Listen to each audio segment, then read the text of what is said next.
حاصل کرنے والوں، اپنی جوانی کو آگ لگانے والوں، کیا سمجھتے ہو کہ زنا کی لذتیں تمہیں راحت پہنچائے گی؟ زنا کرنے والوں کو ایسی بیماریاں خدا مسلط کرتا ہے کہ اس کی شفا کے لیے راستے بند ہو جاتے ہیں، ذلیل ہے، رسوا ہے، بیماریوں میں مبتلا ہے، وہ موت بھی مانگتا ہے تو اس کو موت بھی نہیں آتی۔ بلکہ ایک حدیث پاک میں اللہ کے رسول فرماتے ہیں کہ رات کی آخری پہر میں اللہ پہلے آسمان پہ تجلی کرتا ہے جیسا کہ اس کی شان ہے، اور کہتا ہے معافی مانگنے والوں معافی مانگو، بچے مانگنے والے بچے مانگو، روزی مانگنے والے روزی مانگو، عزت مانگنے والوں عزت مانگو، اور بندہ جو مانگتا ہے اللہ اس کو سب دیتا ہے، حتیٰ کہ توبہ کرنے والے توبہ کرتے ہیں، 80 سال کے پاپی بھی اس وقت توبہ کرے تو اللہ اس کو بھی بخش دیتا ہے، مگر زانی توبہ کرے تو اللہ اس کو روک دیتا ہے، اس سے اتنا ناراض ہوتا ہے کہ اس کو معاف نہیں کرتا۔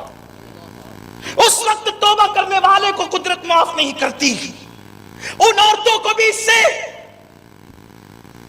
اپنے آپ کا احتساب کرنا چاہیے جو بن سنور کر اس لیے نکلتی ہے کہ لوگ ہمارے مکر و فریب میں مبتلا۔ کیا کریں، غربت کی وجہ سے عزت بیچتے ہیں ہم، عزت بیچنے سے برکت ہوگی؟ حضور فرماتے ہیں زنا سے تو تنگ دستی آتی ہے، تو سوچو برداشت کر سکو گے عذاب؟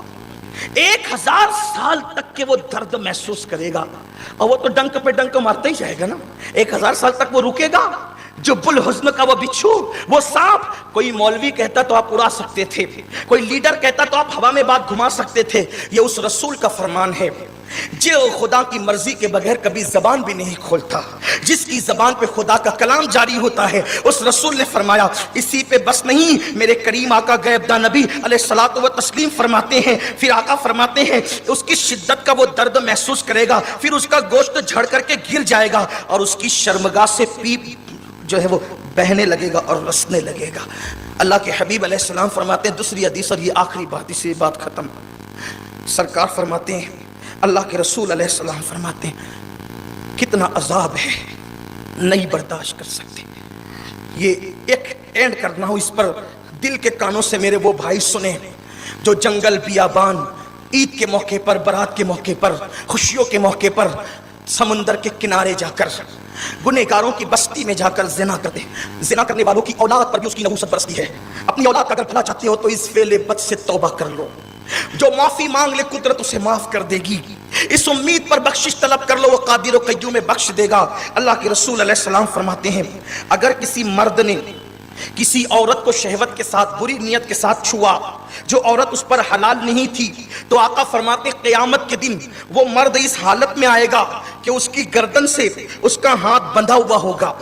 عورتوں کو ہاتھ ٹچ کرنے والوں بلکہ بھیڑ میں اس لیے گھستے ہیں کہ چلو چند کو دھکے دے دیں گے، یہی مستی مذاق کے لیے پیدا ہوئے تھے، ہنسنے کی بات نہیں ہے۔ جوانی کس کی رہی؟ جو تمہاری رہے گی، جو ہماری رہے گی۔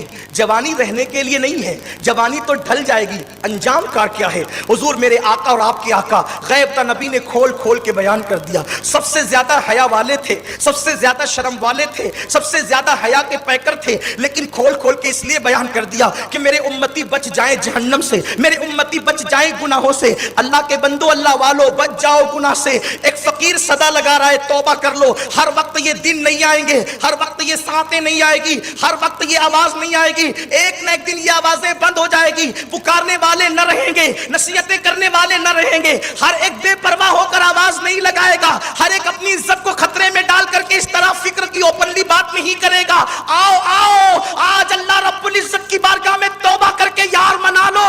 بابا بلے شاہ کہتے ہیں اٹھ بلیا چل یار منا لے، ورنہ بازی لے گئے کتے۔